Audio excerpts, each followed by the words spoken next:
Turn on the light.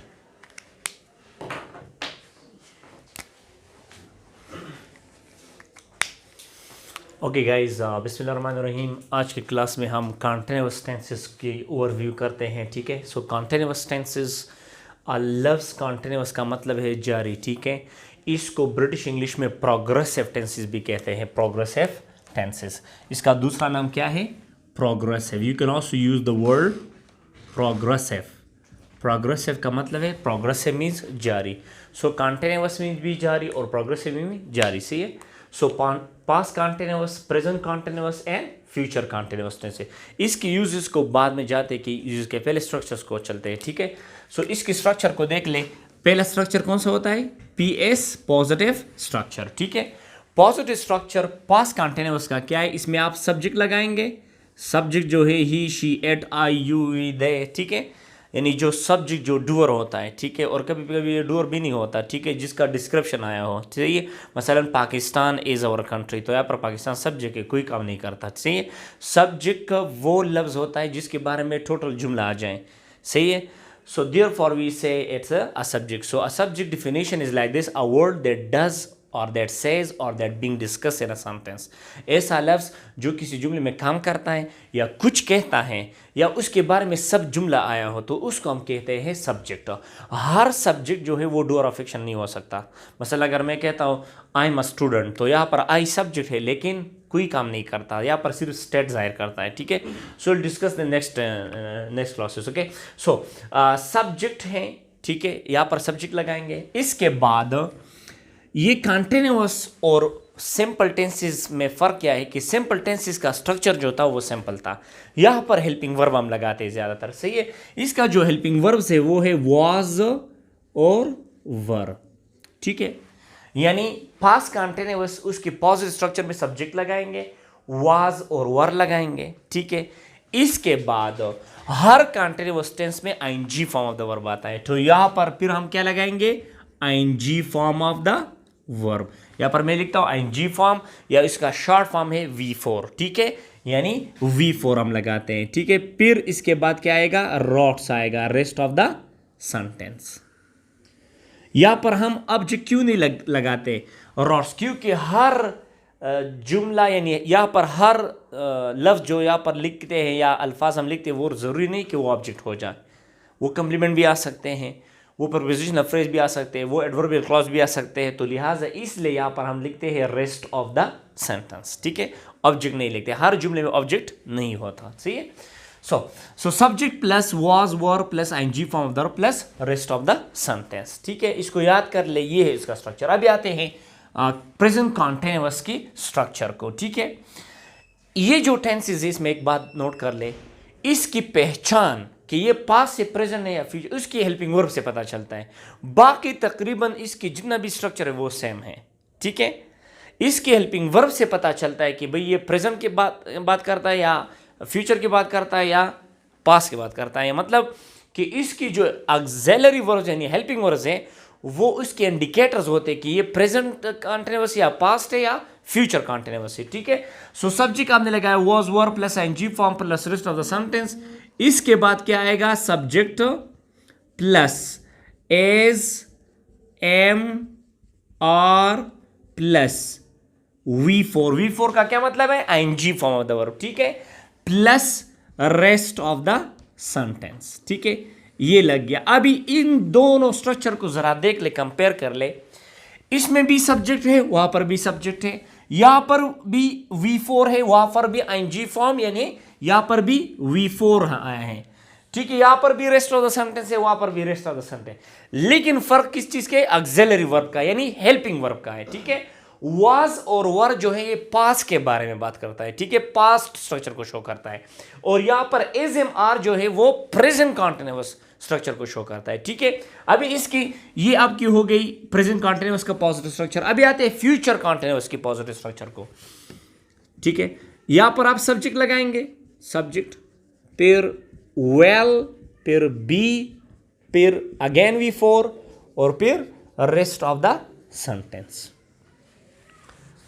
तो इस चीज को नोट कर ले के पास कॉन्टिन्यूअस का स्ट्रक्चर जो है उसमें वाज और वर्ब होगा, ठीक है, बाकी सेम स्ट्रक्चर है, ठीक है। और प्रेजेंट में इज एम आर होगा और फ्यूचर में विल बी होगा। ये जो शल भी है उसको हम इस्तेमाल नहीं करते आज की मॉडर्न इंग्लिश में, ठीक है, वी डोंट यूज शल। हालांकि यहाँ पर हम इस तरह भी कहते थे विल बी या शैल बी, ठीक है, we don't use shall be, ठीक है। सो आप बस विल बी हर प्रोनाउन के साथ आप विल बी इस्तेमाल कर सकते हैं, ठीक है। Do you understand now? Okay, so this is actually सब ये पॉजिटिव स्ट्रक्चर है पास्ट कॉन्टिन्यूअस का। प्रेजेंट स्ट्रक्चर ये स्ट्रक्चर है प्रेजेंट कॉन्टिन्यूअस का, ये स्ट्रक्चर है पास्ट फ्यूचर कॉन्टिन्यूअस का, ठीक है।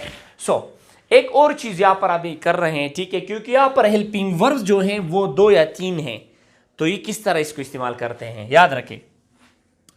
आई के साथ, ही के साथ, शी के साथ और एट के साथ और सिंगुलर नाउन के साथ, इसके साथ लगाएंगे वॉज, ठीक है। क्या लगाएंगे? वॉज। इसी तरह यू के साथ, वी के साथ, दे के साथ और प्लूरल नाउन के साथ क्या लगाएंगे? वर। सही, यानी यहां पर अगर सब्जेक्ट यू आ जाए तो वर लाएंगे, यहां पर अगर सब्जेक्ट वी आ जाएंगे तो वर लाएंगे, यहां पर अगर सब्जेक्ट दे आ जाएंगे तो वर लाएंगे। यहां पर प्लूरल नाउन यानी दो बंदों का नाम आ जाए या 2 से ज्यादा, मसलन जवाद, फवाद, आसिम, तो क्या लगाएंगे? वर लाएंगे। सही है। आई के साथ वज आएगा, ही के साथ वज आएगा, शी के साथ वज आएगा, एट के साथ वज और एस एन का मतलब है सिंगुलर नाउन, एक नाम के साथ भी वज आएगा। मसलन Pakistan was, Amjad was, Seema was, Shazia was, David was, ठीक है। सो यहां पर इसकी रूल्स को देख लें जरा। इसके साथ अगर ही, शी, एट और सिंगुलर नाउन हो तो फिर हम क्या लगाते हैं? एज, ठीक है। आई के लिए हम सिर्फ क्या लगाते हैं? एम, यानी अगर यहां पर आई आ जाए तो एम लगाएंगे, अगर यहां पर ई, शी, एट या सिंगुलर नाउन होगा तो फिर क्या लगाएंगे? एज। और बाकी जो रह गए सब्जेक्ट प्रोनाउन वो है यू, वी, दे और प्लूरल नाउन, तो इनके साथ हम क्या लगाएंगे? लगाएंगे आर। सही, यानी यहां पर अगर यू आएगा तो नीचे क्या लाएंगे? आर। अगर यहां पर दे आएगा तो यहां पर क्या लगेंगे? आर। अगर प्लूरल नाउन मतलब 2 नाम आ जाए, जवाद एंड फवाद, तो यहां पर नीचे क्या लगेंगे? आर। अगर आई सब्जेक्ट यहां पर आ जाए तो आई के साथ क्या लगाएंगे? एम। इसी तरह ही शेड के साथ क्या लगाएंगे? एस, ठीक है। और यहां पर तो हर किसी के साथ हम क्या लगाते हैं? विल बी, चाहे वो सिंगुलर हो, प्लूरल हो, ही, शी, एट, आई, यू, जो भी हो, ठीक है। इसके साथ हम क्या लगाते हैं? Will be. Do you understand? Okay, so इसकी नेगेटिव को जल्दी जल्दी कर दे। इसकी नेगेटिव जो है वो बहुत इजी है, क्योंकि जिस टेंस में, याद रखें, जिस स्ट्रक्चर में हेल्पिंग वर्ब जब आ जाए और उस हेल्पिंग वर्ब के बाद अगर आपको हेल्पिंग वर्ब मालूम हो उसके डायरेक्टली उसके बाद उस हेल्पिंग वर्ब के बाद डायरेक्टली नॉट लगाएंगे तो फिर उसका बनता है नेगेटिव, वो नेगेटिव होगा उसका स्ट्रक्चर। मसलन यहां पर देख ले, बाद में इसकी जुमले पर एग्जाम्पल्स फिर इस्तेमाल करेंगे, एग्जाम्पल भी देंगे। ये हो गया आपका सब्जेक्ट, सही, सब्जेक्ट, फिर हेल्पिंग वर्ब क्या है? Was, were plus not plus V4 plus rest of the sentence. ये हो गया आपका नेगेटिव, ठीक है। इसका नेगेटिव क्या होगा? इज एम आर के बाद क्या लगाएंगे? नॉट, ठीक है। तो सब्जेक्ट लगाएं, ठीक है, is am are plus not plus V4 plus rest of the sentence, ठीक है। ये हो गया आपका नेगेटिव, ठीक है। इसके बाद आएगा सब्जेक्ट लगाएंगे, ठीक है, प्लस एज, एम और सॉरी वेल के बाद याद रखें नॉट लगाएंगे, फिर बी, फिर V4 और फिर रेस्ट ऑफ द सेंटेंस। ये हो गया आपका मतलब कौन से structure? Negative structure. N S का क्या मतलब है? नेगेटिव स्ट्रक्चर, ठीक है। अभी आते हैं इंट्रोगेटिव स्ट्रक्चर को। इंट्रोगेटिव स्ट्रक्चर लगाएंगे वाज, वर प्लस सब्जेक्ट ठीक है, subject plus V4 plus rest of the sentence. ठीक है, यहां पर क्या होगा, is am are plus subject होगा, सही, plus V4 plus rest of the sentence. ठीक है, यहां पर क्या होगा, will plus subject, subject plus be plus V4 plus rest of the sentence. ये आपका हो गया इंट्रोगेटिव स्ट्रक्चर। ठीक है, I S interrogative structure, I S present interrogative structure, I S future interrogative structure.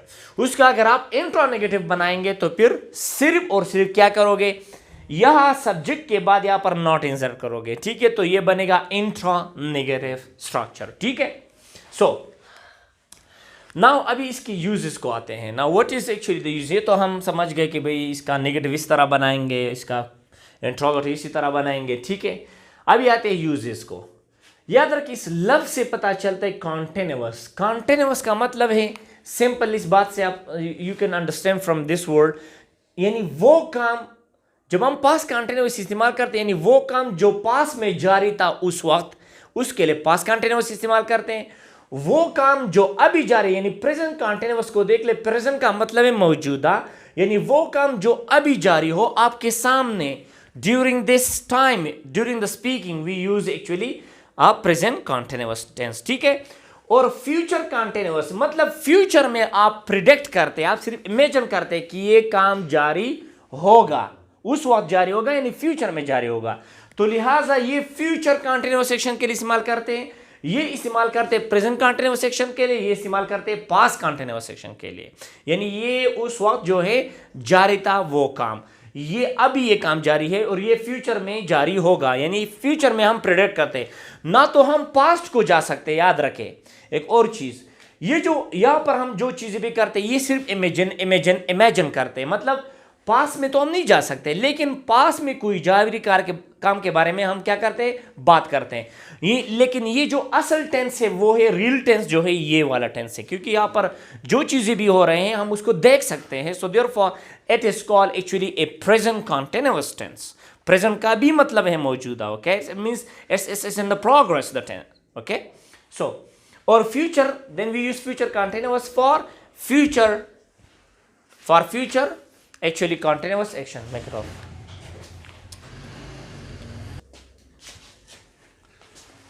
Okay, so ये है आपके structures, मतलब ये पास कॉन्टिन्यूअस जो है, पास कॉन्टिन्यूअस एक्शंस यानी वो एक्शन जो पास में जारी थे। मसलन कल किसी को मैंने देख लिया था कि वो रो रहा था, तो आज मैं उससे कहता हूँ कि तुम क्यों रो रहे थे, या जवाद रो रहा था या असद रो रहा था। ठीक है, यानी ये जो काम था ये जारी था पास्ट में। ठीक है, मसलन फाइल से अली के साथ क्या लगाएंगे, सिंगुलर नाउन है तो वजह नीचे आएगा, अली वॉज वीपिंग, अली रो रहा था, अली वॉज वीपिंग। ये तो इसके आसान यूजेस और टफ यूजेस को भी आते हैं, सही है। और यहां पर मैं लिखता हूं अली अभी रो रहा है, यानी इसको हम देख सकते हैं, अभी ये काम हो रहा है, तो हम कहेंगे अली इज वीपिंग, यानी अभी इस क्लास में वो बैठा है और वो रो रहा है, अली इज वीपिंग। और अली विल बी वीपिंग, तो इसका मतलब होगा कि अली जो है वो फ्यूचर में ये काम कर रहा होगा, मतलब अली जो है फ्यूचर में रो रहा होगा। सिर्फ प्रोडक्शन दे सकते हैं, इसको रियलिटी आप नहीं कह सकते। ठीक है, जैसा प्रोडक्शन। ठीक है, ये पास भी एक प्रोडक्शन के लिए आता है। ठीक है, because you can not go to the past, we just imagine it that this action was going there, okay, यानी वो तो पास तो अभी चला गया है, तो लिहाजा हम यहाँ पर जब हम कहते Jawad was writing a letter, यानी उस वक्त वो काम कर रहा था। Do you understand? So okay, इसी तरह अगर मैं कहता हूं जवाद, ओके, तुम खत लिख रहे थे, सो यू कैन से यू के साथ क्या लगाएंगे, वर राइटिंग अ लेटर। ठीक है, you are writing a letter. इसी तरह आप खत लिख रहे हैं, सो किस तरह कहेंगे? You are writing a letter. ठीक है, you are writing a letter. तुम खत लिख रहे होंगे, you will be writing a letter. You will be writing a letter.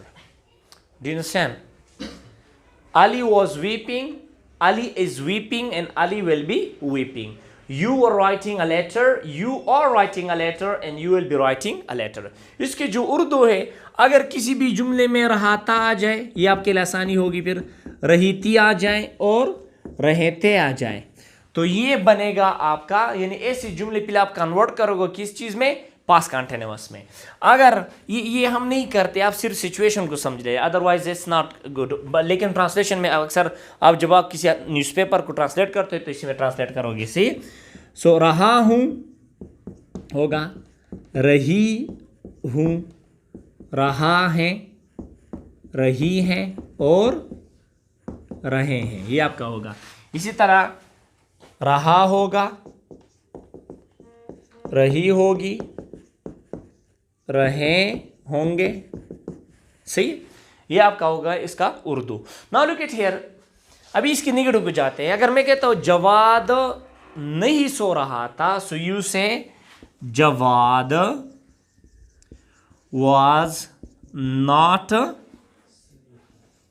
Sleeping, यानी उस वक्त ये काम नहीं हो रहा था। जवाद वाज नॉट स्लीपिंग, अभी ये काम नहीं हो रहा था। जवाद इज नॉट स्लीपिंग, यानी जवाद अभी नहीं सो रहा है। Jawad is not sleeping.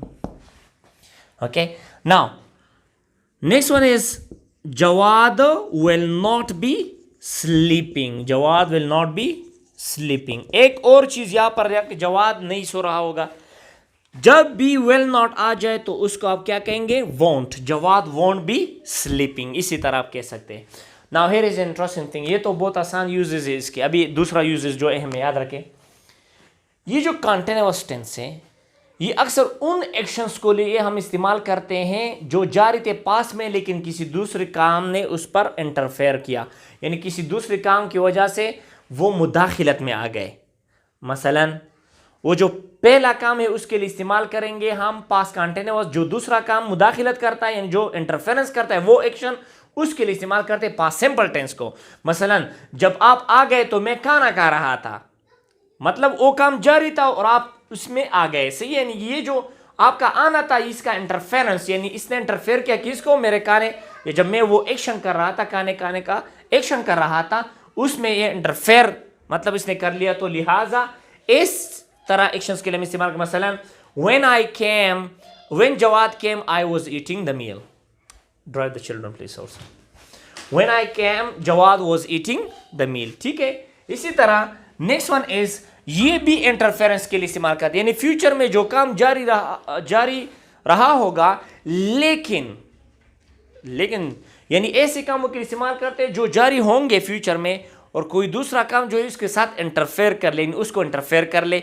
लेकिन जो पहला काम होता है जो इंटरफेरेंस वाला काम है, उसके लिए हम इस्तेमाल करते हैं प्रेजेंट सिंपल टेंस को। हम अक्सर कहते हैं जब तुम आओगे तो मैं खाना खा रहा हूंगा। When you come I will be eating the meal. और वहां पर क्या था? When you came I was eating the meal.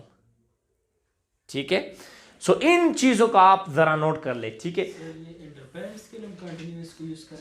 यानी जो काम इंटरफेयर करता है उसके लिए इस्तेमाल करते हैं पास्ट सिंपल को, या पर प्रेजेंट सिंपल को इस्तेमाल करेंगे।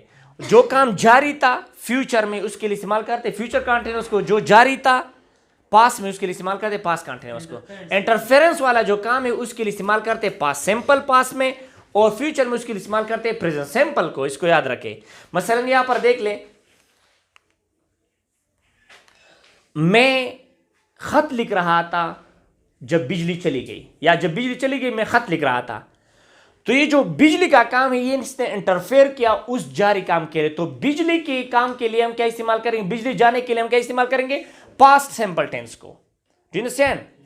इसी तरह जब जवाद खत लिखेगा तो हम खाना खा रहे होंगे. It means this action will be this action interfere the action in which we are what we are eating. Actually वो एक्शन जो हम कर रहे हैं, मतलब खाने का एक्शन, तो वो इंटरफेयर करेगा कौन से एक्शन का? Jawad. So it means when Jawad comes, जब जवाद आता है, we will be eating the meal, हम खाना खा रहे होंगे. सही है. नाउ इसकी इंट्रोगेटिव को आ जाए. इंट्रोगेटिव भी बहुत आसान है.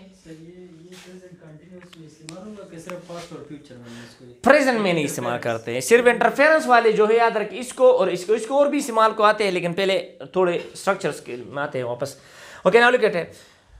जब आप सवाल पूछते हैं किसी कंटिन्यूअस एक्शन जो पास में हो रहा था, मसलन क्या आप रो रहे थे, तो फिर आप इनके इंट्रोगेटिव स्ट्रक्चर का इस्तेमाल करेंगे. अगर आप अभी प्रेजेंट में वो काम के बारे में पूछ के ये जारी है क्या, आप सवाल पूछ रहे हैं, तो फिर आप प्रेजेंट के इंट्रोगेटिव स्ट्रक्चर का इस्तेमाल करेंगे. और अगर आप फ्यूचर के बारे में बात करते हैं कि ये काम जारी होगा, तो फिर आप फ्यूचर के इंट्रोगेटिव स्ट्रक्चर को इस्तेमाल करेंगे. मसलन क्या असद चाय बना रहा था, so how you will say was Asad. Asad singular noun है, तो असद से पहले क्या लगाएंगे? Was Asad eating, was Asad making the T. क्या असद चाय बना रहा था? was Asad making the T. क्या अभी असद चाय बना रहा है, मतलब is, तो असद आएगा, असद के साथ क्या आएगा? is. यानी अगर यहां पर ही शी एट और सिंगुलर नाउन है तो is बाहर आ जाएगा. मतलब पहले is Asad making the T. Is Asad making the T. Question son of interrogation लाजमी, क्योंकि ये इंट्रोगेटिव स्ट्रक्चर्स हैं. ठीक है. क्या असद चाय बना रहा होगा? Will Asad be making tea. Will Asad be making the T. So will Asad be making the T. क्या असद चाय बना रहा होगा? फ्यूचर में हम बात करते हैं. जब भी याद रखें, जब भी कोई आपसे क्वेश्चन पूछे पास्ट में, मतलब इंट्रोगेटिव स्ट्रक्चर इस्तेमाल कर. मसलन were you writing a letter, क्या आप खत लिख रहे थे? Was Usama going to school. तो अगर आपका जवाब पॉजिटिव में, अगर आप जवाब देना चाहते हैं, तो इसके पॉजिटिव स्ट्रक्चर के पहले यस लगाएं. Yes Asad was going to school. Were you eating the meal, अगर आप नेगेटिव में जवाब देना चाहते हैं, तो आप इसके नेगेटिव स्ट्रक्चर के पहले नो लगाएंगे. आप कहेंगे no I was not eating the meal. इसी तरह अगर प्रेजेंट में आपसे कोई पूछे क्या आप खाना खा रहे हो, कब खाना खा रहे, so are you eating the meal. अगर नेगेटिव है तो नेगेटिव से हम आगे नो लगाएंगे. No I am not eating the meal. अगर पॉजिटिव में दे रहे yes I am eating the meal. ठीक है. इसी तरह क्या तुम आ रहे हो गया, तो क्या तुम आज रात आ रहे होंगे? Will you be coming tonight. So अगर निगेटिव में जवाब देना चाहते तो आप कहेंगे yes no I will not be coming tonight. अगर पॉजिटिव स्ट्रक्चर में जवाब देना चाहते हो, ये कब कहेंगे yes I will be eating the meal. I will be coming, yes I will be coming, और no I won't be coming. इसका भी आंसर सेम होगा. उसका भी सेम. क्या will you not coming tonight, will you not be coming tonight. क्या आप आज रात नहीं आ रहे होंगे? No I will not be coming tonight. सही है. Yes I will be coming tonight. लेकिन ये इंट्रोनेगेटिव हम किस चीज के लिए इस्तेमाल करें? प्रेशर और पॉजिटिविटी. यानी आप पॉजिटिव में जवाब मांग रहे हैं. हम अक्सर पूछे क्या तुम नहीं आ रहे हो, यानी आपको पहले मैंने आपको बताया कि मैं आऊंगा, लेकिन अभी दोबारा कंफर्मेशन के लिए मैं आप इस्तेमाल करते हैं. मसलन अगर मैं आपको कहता हूं कि मैं आज रात पार्टी को आऊंगा, और अभी आपको मैंने बताया था पहले, लेकिन अभी कंफर्मेशन के बारे में किसी ने आपको कहा कि वो नहीं आ रहा, तो अभी आप कंफर्मेशन के लिए बात करते हैं, तो फिर हम क्या करेंगे?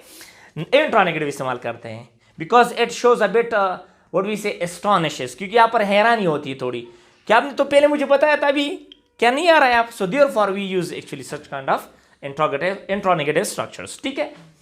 सो इनके और भी इस्तेमाल है. स्ट्रक्चर में हमने पिछले क्लासेस में डिटेल से पढ़े थे एक एक को, अभी यहाँ पर नहीं पढ़ सकते। यहाँ पर स्ट्रक्चर्स और टेंसेस आप खुद जुमले बनाए क्योंकि ये बहुत इजी है, ठीक है। अभी इसके थोड़े और डिटेल को जाते हैं। ये जो काम है ये प्रेजेंट कॉन्टिन्यूअस, ये प्रेजेंट कॉन्टिन्यूअस ये फ्यूचर के लिए भी इस्तेमाल होता है जब आप फ्यूचर एडवर्ब ऑफ टाइम को इस्तेमाल करेंगे। मसलन अगर मैं कहता हूं मैं कल पेशावर जाऊंगा, सही, आप कह सकते हैं आई विल, प्रेजेंट सिंपल का इस्तेमाल कर सकते हैं I will go to Peshawar tomorrow. लेकिन इसको भी कह सकते हैं I am going to Peshawar tomorrow. याद रखें इसी कंडीशन में जब आप फ्यूचर एडवर्ब ऑफ टाइम इस्तेमाल करते हो, तीन टेंसेस, तीन ऐसे टेंसेस हैं उनकी मानी सब एक होगा। मसलन कल मैं पेशावर जाऊंगा, आप कह सकते हैं I will go to Peshawar tomorrow, ये आपका हो गया प्रेजेंट सिंपल। आप इसको भी इस्तेमाल कर सकते हैं, इसको मसलन I will be going to Peshawar tomorrow, और इसको भी इस्तेमाल कर सकते हैं I am going to Peshawar tomorrow. सबका एक ही होगा कि ये जो एक्शन है ये फ्यूचर में होगा, इसमें कोई जारी मारी काम की बात नहीं होती क्योंकि आपने फ्यूचर एडवर्ब ऑफ टाइम लगाए हैं। मसलन आज रात हम अर्तगल को देख लेंगे, सो you can say I will watch Ertugrul tonight, I will be watching Ertugrul tonight, and I am watching Ertugrul tonight. तो प्रेजेंट कंटिन्यूअस को भी फ्यूचर के लिए इस्तेमाल कर सकते हैं, लेकिन उसके साथ फ्यूचर एडवर्ब ऑफ टाइम होगा। मसलन टमारो in 2023, ठीक है। 2023 में मैं अमेरिका जाऊंगा, तो आप इस तरह भी कह सकते। अच्छी बात यह है कि आप इसी तरह के फ्यूचर सिंपल को इस्तेमाल करेंगे। You say I will go to America in 2023 और इन 2025, 2025 में इन 2025। सही तरीका ये कि आप फ्यूचर सिंपल को इस्तेमाल करेंगे। लेकिन अगर कोई इस तरह कहे I am going to America in 2023, ये भी ठीक है, फ्यूचर के इस्तेमाल हो सकता है। और फ्यूचर कंटिन्यूअस भी फ्यूचर के लिए इस्तेमाल हो सकता है। मसलन I will be going to America in 2025।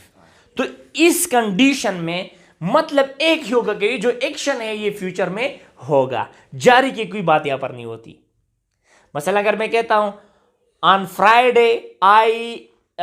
Friday my brother is going to England, तो इसका मतलब ये नहीं होगा कि ये जारी होगा ऑन फ्राइडे के दिन। इसका मतलब है कि my brother will go to England on Friday.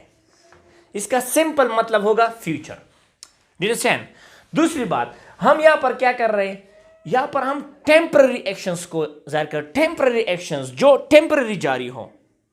मसलन अगर मैं यहां पर नेगेटिव को इस्तेमाल करता हूं आई एम नॉट टेलिंग लाई, इसका मतलब होगा कि अभी अभी मैं झूठ नहीं बोल रहा हूं, बाद में शायद बोलूंगा। So that is a temporary action.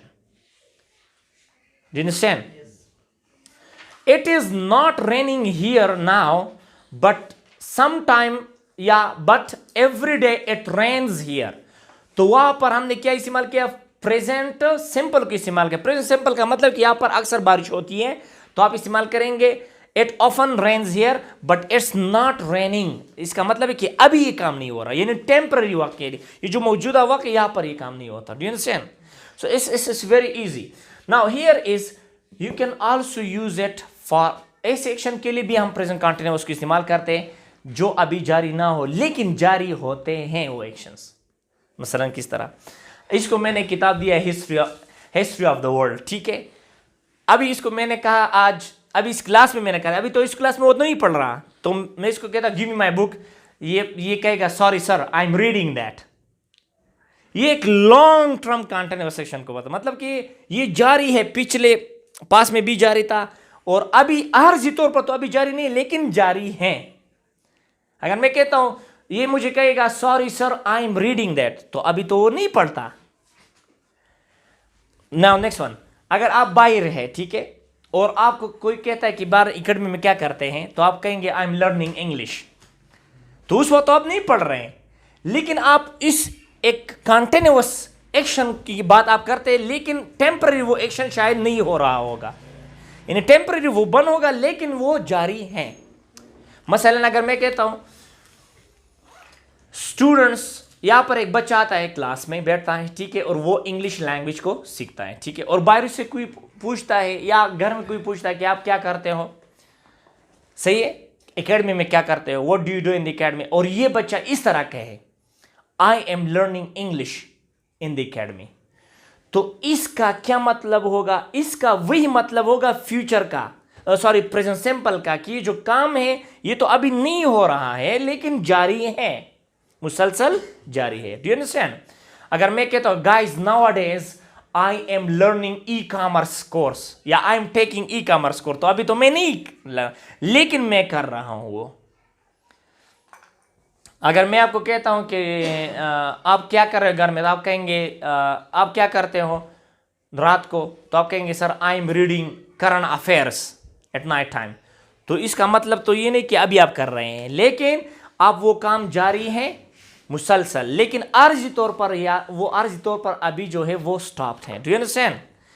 It can be use, लेकिन ज्यादातर याद रखें प्रेजेंट कंटिन्यूअस वो एक्शन जो आपके सामने जारी, जो आप देख सकते हैं ड्यूरिंग द स्पीकिंग वो जारी होते हैं। मसलन यहाँ पर बच्चा पढ़ रहा है, द बॉय इज रीडिंग, वहां पर स्टूडेंट्स लड़ रहे हैं, द स्टूडेंट्स आर फाइटिंग, तुम लिख रहे हो, यू आर राइटिंग। ठीक है, सो टेम्पररी कंटिन्यूअस एक्शन की भी आ सकता है, और टेम्पररी कंटिन्यूअस एक्शन के लिए जो जारी ना हो उनके लिए भी आ सकता है, जिस तरह मैंने आपको पिछले एग्जांपल दिया। See now do you have any question? Sir ये जो पहले हमने बात की कि तीन टेंसेस हम यूज करें, प्रेजेंट सिंपल है, प्रेजेंट कंटीन्यूअस है, और तीसरा फ्यूचर कंटीन्यूअस को भी इस्तेमाल कर सकते हैं। फ्यूचर सिंपल वो नहीं, तीन tenses, future simple, future continuous और प्रेजेंट कंटीन्यूअस, इन दोनों को, इन तीनों को हम फ्यूचर के लिए इस्तेमाल कर सकते हैं। और हत्ता कि दूसरा भी है, प्रेजेंट सिंपल को भी इस्तेमाल कर सकते हैं, लेकिन वहां पर फिर स्केजुअल की बात होती है। प्रेजेंट सिंपल स्ट्रक्चर अगर आपको याद है कल हमने किया था क्लास में, वहां पर फ्यूचर स्केजुअल की बात होती है, वो भी फ्यूचर के लिए इस्तेमाल हो सकता है ना। तो लिहाजा ये आप क्या हो गए, चार, प्रेजेंट सिंपल भी, लेकिन एडवर्ब ऑफ टाइम इसके साथ होगा। याद रखें एडवर्ब ऑफ टाइम, अगर एडवर्ब ऑफ टाइम नहीं तो फिर तो ये अपनी जाती मानी देंगे। मसला अगर मैं कहता हूं Jawad will be going to America on Monday, तो ये यहां पर एडवर्ब ऑफ टाइम आ गया, तो इसका मतलब होगा जवाद विल गो। अगर आप मंडे को हटाते हो और आप कहते Jawad will be going to America, तो इसका मतलब ये फ्यूचर में काम जारी होगा। एडवर्ब ऑफ टाइम जो है ये बताता है कि एक्शन कब होगा, लिहाजा इन चार टेंसेस में आप एडवर्ब ऑफ टाइम को मेंशन करेंगे।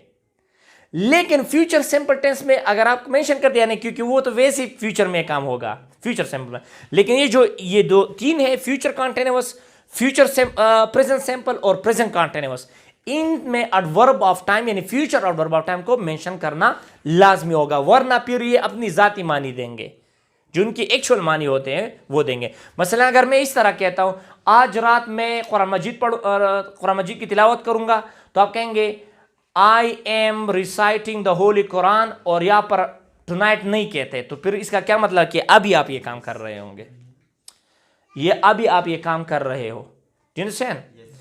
सो आज फ्यूचर एडवर्ब ऑफ टाइम लाजमी होगा, फिर ये मानी देगा फ्यूचर का, otherwise it will not give the meaning. Do you understand? Okay, any question here? Okay, that's all and see you next time.